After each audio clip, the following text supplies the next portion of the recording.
Sabahın xeyir olsun Rəqsanə, buyur söz səndədir.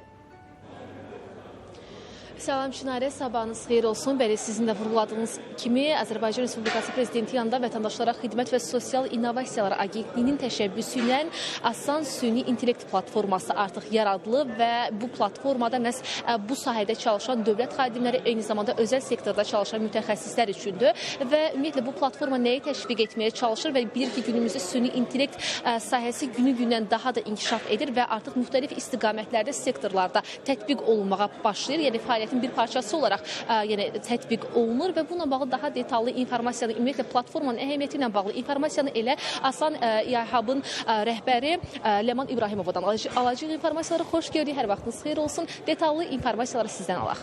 Salam, xoş gördük. Çox təşəkkür edirəm. Bu günləri biz hamımız süni intellektdə açıq innovasiya hər kəs üçün körpü tədbirində toplaşmışıq ki, Asan AI Hub-ın rəsmi açılış mərasimini həyata keçirdək və Asan AI Hub-ın məqsədi ondan ibarətdir ki, dövlət sektoru, biznes subyektləri, startaplar, elmi tədqiqat mərkəzləri, bunların hər birini vahid platformada toplamaq və onlar arasında bir körpü rolunu oynamaq. Yəni, qısacası, misal üçün, həmin qurumlar tərəfindən, dövlət sektoru olsun, biznes subyektləri tərəfindən olsun, hər hansısa bir süni intellekt çağrışı olduğu təqdirdə həmin sifarişləri onlar yerləşdirə bilərlər bizim platformamızda və bizim startap şəbəkəmiz, hətta həll təklif edən şəbəkəmiz onlara öz həlləri ilə müraciət edə bilirlər. Amma bundan savayı biz həmçinin elmi araşdırma mərkəzləri ilə də yerli və xarici universitetlərlə işləyirik ki, onlarla bərabər hər hansı bir araşdırma tələb edən bir süni intellektlə bağlı araşdırma tələb edən bir mövzu, məsələ varsa, bunu biz onlara cəlb eləyək və şəbəkəmiz tərəfindən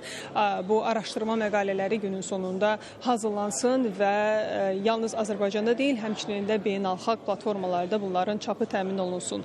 Amma bundan başqa biz həmçinin də istəyirik ki, platformamız vasitəsilə bizim maarifləndirmə tərəfimizdə olsun. Yəni, biz hazırda qlobal platformalarla işləyirik ki, onların süni intellekt kurslarını öz saytımızda təqdim eləyək və ora siz daxil olanda Stanford Universiteti, Oxford Universiteti tərəfindən tərtib olunmuş kurs proqramlarından keçə bilərsiniz.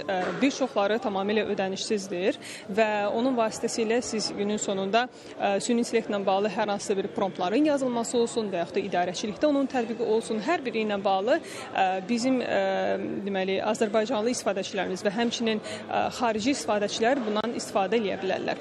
Bundan savayı həmçinin platformada biznes həlləri bölməsi var və bu biznes həllərində siz yerli və xarici startaplarla tanışıla bilərsiniz. Hansılar ki, süni intellekt həllərini təqdim eləyirlər. Yəni bir halda elə ola bilər ki, misal üçün siz düşünürsünüz, qurum daxilində hər hansısa bir dəyişikliyə ehtiyac yoxdur, amma həmin startapla tanış olaraq bəlkə də artıq ideyanız yarana bilər ki, biz onlarla əslində əməkdaşlıq eləyə bilərik. Yəni bizim əsas məqsədimiz ondan ibarətdir ki, maksimum daha çox informasiya ötürək ki, ondan sonra da belə deyək, ideya formalaşsın, əməkdaşlıqlar formalaşsın və bir növdə biz də öz missiyamızı yerinə yetirmiş olaq.